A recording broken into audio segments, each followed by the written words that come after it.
Good morning. Welcome to Up to the Minute. I'm Todd Duplantis. Good to have you with us. We're live in the HCCTV studios. My co-host this morning, Benji, joining me here. Yeah. You're on time today. Oh, Got here very early. on time. You got here early. On the dot at 9 a.m. Oh yeah, it's kind of weird seeing you before the show Yeah, he actually kind of started. did like a face. It was like, when he goes in his office, and somebody What's walked Benji into the doing door. here? Yeah, but it's Tasty Tuesday. We got a guest coming your way. You're Yeah. going to be looking at in just a few moments. But we want to thank everyone watching us live on Facebook and on YouTube. We are here just about every morning. HCC is in session live at 10 a.m. Mondays through Fridays, but they can also catch us on our cable channel and in social media, really anytime. Yes, we are live on the Houston Community College District Facebook page, not HCC, but Houston Community College District.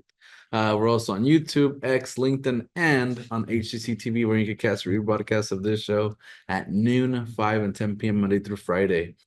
So we've got a few guests this morning, a couple of them out in the Heights right now. Join us live for Tasty Tuesday, the return of a Heights Korean barbecue with a brand new menu. Ken Bridge is the founder of Delicious Concepts Restaurant Group, which owns Mapo Korean Barbecue. Good to see you. Good to see you, Ken. Welcome back to the show. Let's see. I think your mic is still muted. Let's see.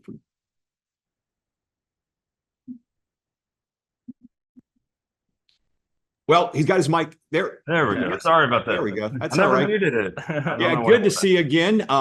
You guys, I see your place all the time up in the Heights. Looks like you guys are doing well, and you've got a new menu you're introducing as well, right?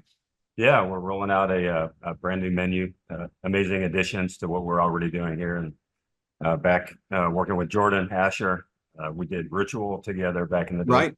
Super excited about what we're rolling out this week. Well, we're looking forward to hearing all about it on Tasty Tuesday. We'll be with you in about 10 minutes. But right now, we're going to kick things off with Dr. Bao Tran. He is the manager of HCC's Transfer Services and Alumni Affairs. Welcome to the show, Dr. Tran. Thanks for being here this morning. Good morning, HCCTV. Good morning, Houston. And thank you, Todd, for allowing me to be here this morning. How are you guys doing this morning? We're doing great, and I know a lot of our students get a step up with HCC, but their main goal, getting out there in the job market, and a lot of times transferring to a four-year university. Let's jump right in, talking about with the students we have now, why is it important to attend these transfer fairs? Well, I'm glad you asked that question, Todd. It's very important for our students to attend a transfer fair because we provide them the resources, the connections that we'll make with our partner universities, so they will receive the resources to help them make informative decisions. For example, if we have undecided students who don't know what to study in, it's an opportunity for them to meet various universities to explore the possible majors. And if you have a declared major such as business, allied health or biology, is also good resources for you to network with partner universities. For example, with the upcoming transfer fairs that we have that start on September the 1st, September the 30th, the kickoff, it will be at Southeast East Side Learning Hub in 108 from 10 to 1. We have various universities from Texas, from Houston regions, outside of Texas, come recruit our students. So the best opportunity for students to learn more about opportunity transferring and utilizing their resources to attend transfer fair with us. Now, when I went to college years ago, I think I wound up with about 20 extra hours of credits I couldn't even use when I transferred to U of H from another couple of colleges I went to. You guys work really hard with students right now to eliminate all that. Is that something you still keep up with nowadays? Absolutely. Yes, sir. I agree with you when I went to college as well, which is years ago. I'm the same boat with you. We have various of hours that we transfer in does not pertain to a major. This year, Todd, is going to be different. We have a team of transfer coordinators and also transfer specialists that will be housed at each of ACC main campuses. And their job is to provide the resources and pave the way for our students. For example, we also suggest that students to meet with their pathway advisors for core completions and also prerequisites. And as soon as they met with their pathway advisors, it's highly recommended for them to meet with our university transfer coordinator and specialist. That way we can discuss the options, provide to them the resources, what they need to do to be successfully transferring. As you know, we rank number 48 out of 50 colleges for student transferring. That is not something to be brag about or to be talk about. That's why we have a team of dedicated coordinator, university transfer coordinators and specialists that will help our students pave the way. For example, if you want to transfer to UH or College of Bible Business, they must talk with our coordinators to determine what classes are transferred in, but also they will accept up to 60 hours or 62, excuse me, they will accept certain classes they do not accept.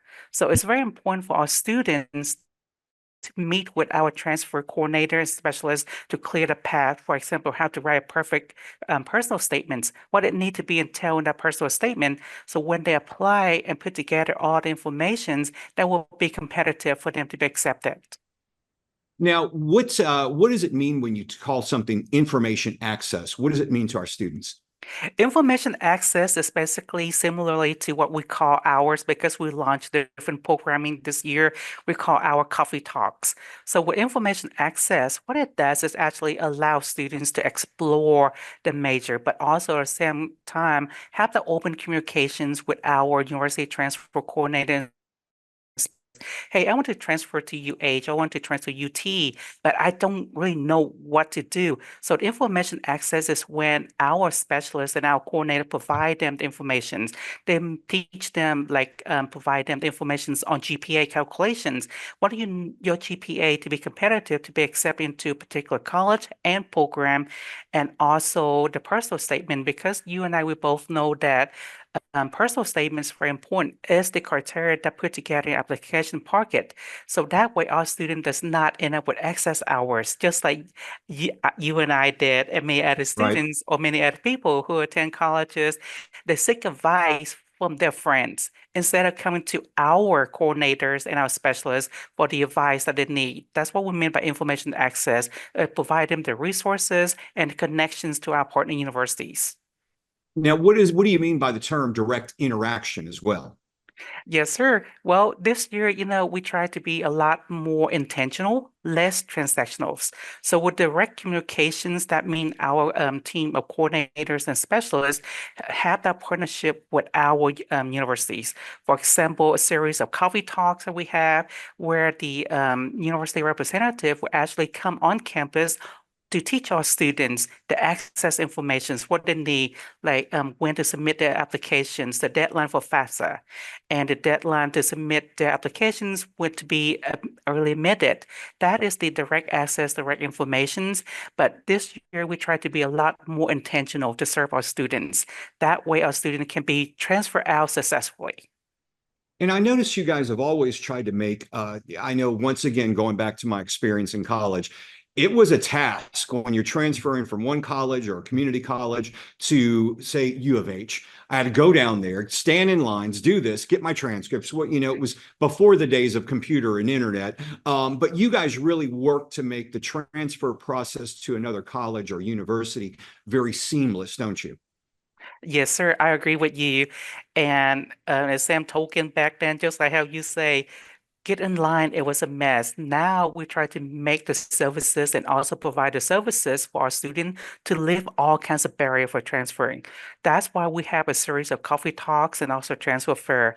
And I just want to reemphasize the 10 transfer fair. That's when students will have the access to various universities to get to know each other as in face to face. So when they submit the application, that admissions rep will be able to push forward. So they need to have a solid personal statement, solid application process, and GPA in order to transfer smoothly. So as our team that we have on board, the university transfer coordinator and specialist, their job and dedicated to serve our student to help and lift those barriers. For example, order transfer from various colleges student might have attend and help them with their personal statements, help them with GPA calculations. So they put all those criteria together.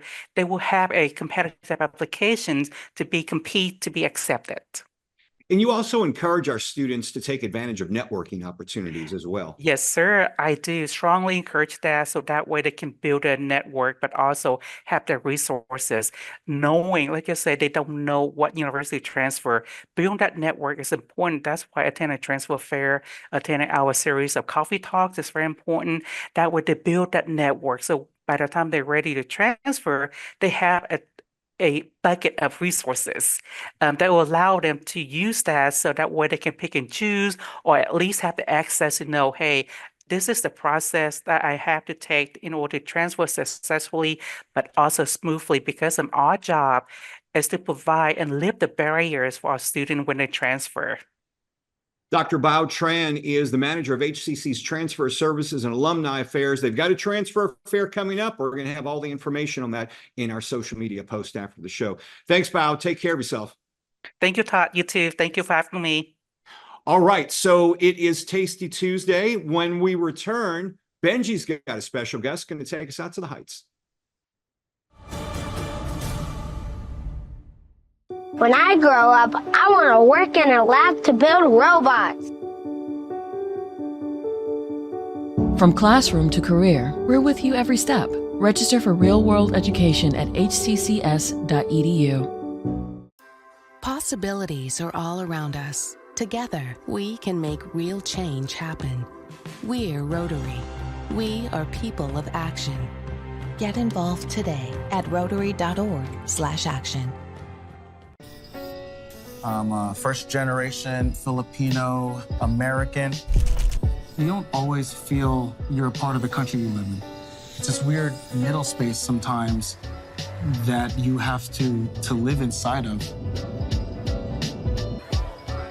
But when you meet others that are also living in that space, you'll learn to know that it's its own unique space too.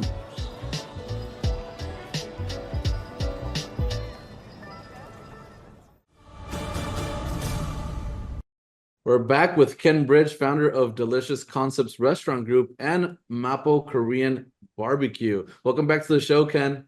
Hey, guys. Awesome. Before we get into the spot, remind us of your history in the restaurant business. Whoa, that's a whole book. Yeah, just been doing this for several years here in the Heights, several different concepts, just trying to kind of settle down and focus a little bit. But we're here today at one of our restaurants, Mapo, at White Oak and Studewood in the Heights. I'm here with Jordan Asher, my executive chef, operating partner, and we are picking up our delicious, famous Korean fried chicken dish for you guys today. Fantastic. Yeah. Awesome. So then let's talk about this restaurant here. What made you decide to give it a go with a Korean barbecue, and how did you come up with the name? I wanted to do Korean barbecue for several years. And so I wanted to Houston's my home for sure. But when I was younger, I grew up in LA, traveled there quite a bit now. And there's a really cool, eclectic vibe in Koreatown there in LA. So I kind of wanted to bring that dynamic here to the Heights. We were very successful doing that, but we've recently remodeled and updated the dining room. So it's absolutely fantastic. We still have the Korean barbecue cooktops, but it's in one section now and not the entire dining room because it was super counterproductive for us. And we're running around crazy trying to maintain and manage that and the guest expectations. Yes. The name really comes from the neighborhood that my mom and our family from in Seoul called Mapo Gu. It's kind of a mashup. Beautiful. And that's just kind of homage to the neighborhood that her family originated from. Which is very similar to the Heights, as a matter of fact. If you're in Seoul and you get a Mapo Gu, it's like the Heights. Okay, awesome. So I know you do have the demo for us to show us one of your dishes here. And while you're cooking that up, can you tell us what kinds of foods that you serve here at the restaurant? So we do the Korean barbecue, as I mentioned, in one section. But the majority of the dining room, we're rolling out some new menu items this week. Again, this delicious Korean fried chicken dish that you guys are going to see with house potato salad and this delicious scallion cheddar biscuit and a honey butter. We've got a bunch of smaller plates that start at $9, and we want to kind of maintain that price range to give the guests an opportunity to try a variety of different dishes that we're offering, including a clam chowder that's kind of fusion tom kha clam chowder, kind of New England, and tom kha. It's fantastic. All these flavors are just bursting out. We have raw bar, which we serve several different types of oysters. We got campuchanas. We've got shrimp dishes. So it's not just Korean and Asian inspired, but just fantastic. Almost super approachable comfort dishes that we're super excited for everybody to try. Awesome. And I know Jordan's over there cooking that up. Let's see if we could take a closer look at Sure. Jordan's I'm working gonna on. have to kind of angle this. Hey, what's up, Jordan? So what's he working on there? So we fried the chicken, and it's a twice fried chicken to make it super crispy, and then take it out of the fry basket, and then drop it into this delicious kind of tangy, spicy, sweet sauce. And it's a 3-piece, again, super crispy. Wow. And then kind of plating it up. Hopefully you guys can see that okay. Oh, yeah. Let me know if I need to zoom in at all. No, you're good. It for looks you great. guys. And there we have it, super crispy. He's going to finish it with a little bit of scallion and a little bit of sesame seed on top. And again, that honey butter right in the middle, the potato salad, this huge chive cheddar biscuit, which pairs extremely well with that honey butter, and just delicious. It's kind of a knife and fork kind of dish sometimes too, but Yeah. Hey, Ken, yes, sir. Ken, it looks like you guys, I mean, that looks like comfort food right there. Is that what you envision this as? And do you see a lot of that at your restaurant? That's a great point, Todd. Yeah, absolutely. We wanted to really bring, everybody loved what we're doing, but we wanted to make it even more approachable. You know, we're just a neighborhood joint. This space has always been a neighborhood joint, you know, with Ritual and now with Mapo. So absolutely, we want this, you know, the heart of everything is comfort. We want craveability. And I always joke with Jordan and the team, and I, you know, tell them I want to be the restaurant with a menu that people think about when they go to sleep at night, and then they think about when they wake up in the morning. So I got to ask you, Ken, where are the ZZ Top artifacts these days? Are they going to make an appearance there?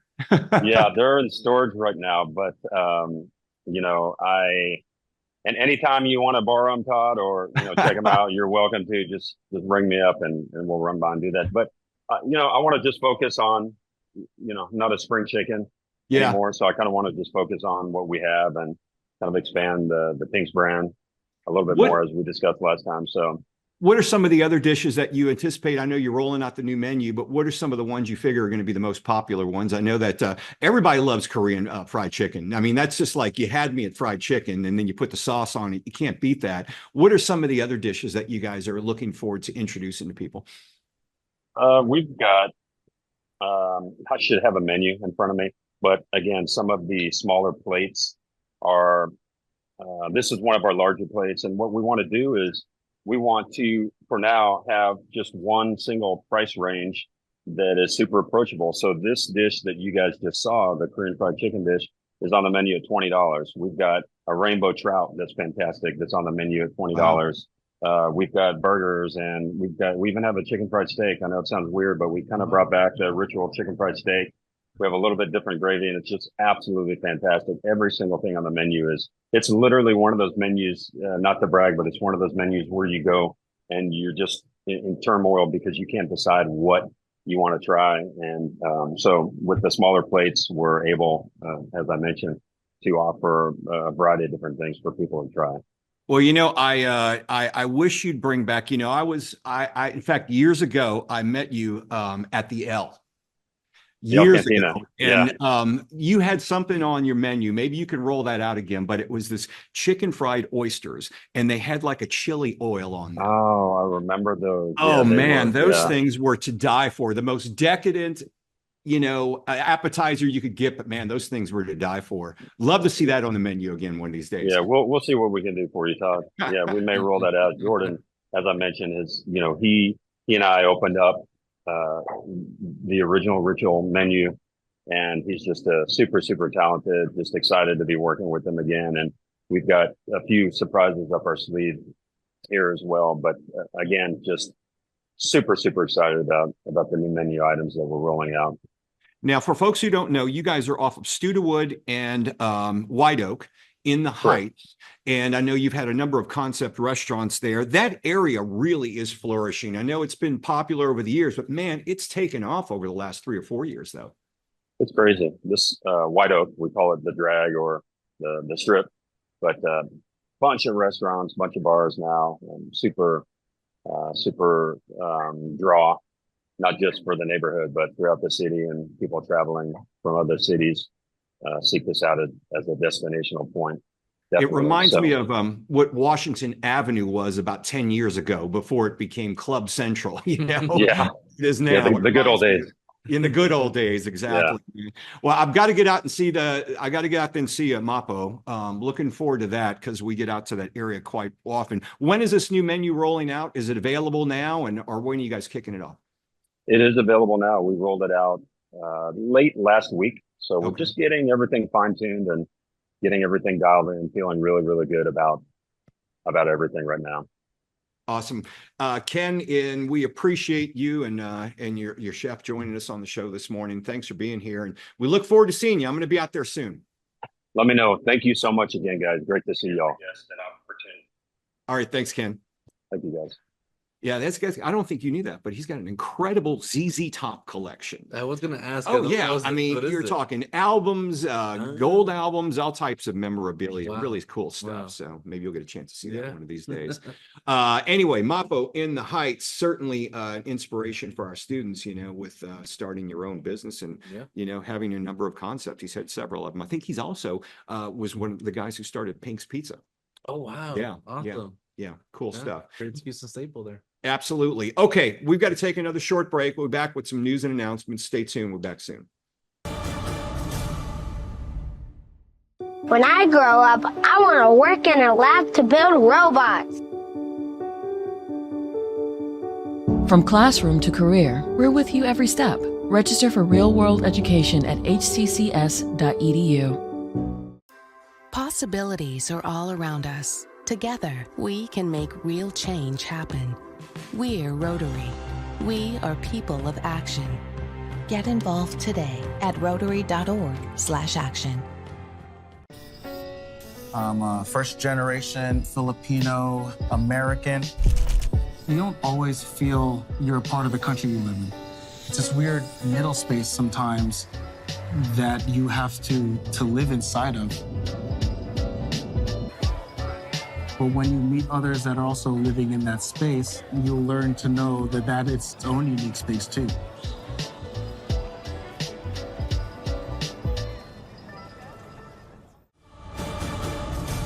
Welcome back to Up to the Minute. I'm Todd Duplantis. Benji here is my co-host. It's a time of year, a lot of art exhibitions happening across the district. And one of them kicking off today, a faculty art exhibition. It's HCC Northeast is featuring the works of Victoria Dorsch at the Northline Gallery. An artist reception will be held. It is 2 to 4 p.m. today, Tuesday, September 24th. The exhibition runs through November 1st at HCC's Northline campus. Everyone is welcome. The exhibition is free. They usually have snacks and things at the artist thing. Just giving you a heads up. Check our post after the show for more information. And it's also, we're celebrating International Week of the Deaf here as well. Yes, HCC Central is celebrating deaf success and honoring the deaf community every day this week with events coming up like Intro to American Sign Language class, which takes place today from 12:30 to 2:30 p.m. And then you have Deaf Game Day and Deaf Game Night, which will take place Wednesday from 12:30 to 2:30 p.m. And then I think the Deaf Game is from 6 to 8 p.m. So check out our post after the show for more info on that. So we've also got Jenny Waldo. She's an instructor here at HCC in the film department. She is doing a course on fundraising for film. If you're going to start a film, want to do a film, you got to raise some money. Well, raising money is a challenging aspect for any production. This is a 4-week, $99 course, and it's designed to teach students how to get projects off the ground. Check it out, 10 a.m. to 2 p.m. Saturdays, all throughout October at the Alief-Bissonnet Screening Theater. Check our post after the show for more information. And we've got free facials happening as well. Yes, if you'd like to pamper yourself on Tuesdays, HCC is now offering its free facials at Alief-Bissonnet campus on Tuesdays. These moments of pampering give our students experience and our faculty and staff a break. This will take place every Tuesday at the Alief-Bissonnet campus. I'll definitely be there to get a facial there. So check out our post of the show for more info. You can get a facial and then go eat some Korean barbecue. Oh, there you go. Do it all in one day. Yeah. So let's see, fall registration, it is kicking off right now. Well, we're already in the fall semester, but here at HCC, we have year-round registration. So we've got second start and also 8-week shorter semesters as well. It still can get a full semester's work in just in a shorter time. 5 ways to learn: online anytime, online in a schedule, hybrid labs, and in hybrid classes as well. And then in-person classes where you go to a campus just like we used to do before the pandemic. We're back to doing it again. Of course, go to hccs.edu/apply for all the information there and to register now. Tomorrow, we'll launch the Employee Recognition Award ceremony with the return of Vice Chancellor Dr. Norma Perez. And for Small Business Wednesday, we'll feature another HCC Business Plan Competition winner. All that's happening tomorrow. When are you back? Next Tuesday. Next Tuesday. Are you doing more than just Tuesday? Because I'm going all next week. I think I might be doing Friday, but I'm not sure. Okay. I think Melanie sent an email, our producer. Yeah. Shout out to Melanie. Yeah, she'll let you know. Trust me, she'll let you know when things are happening. All right, it's going to wrap up today's show. Tomorrow we'll be back live at 10 a.m. with Up to the Minute.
If you need to do something to feel okay to drive, you're not okay to drive. Don't drive buzzed. Cuando sea grande, quiero trabajar en un laboratorio y construir robots.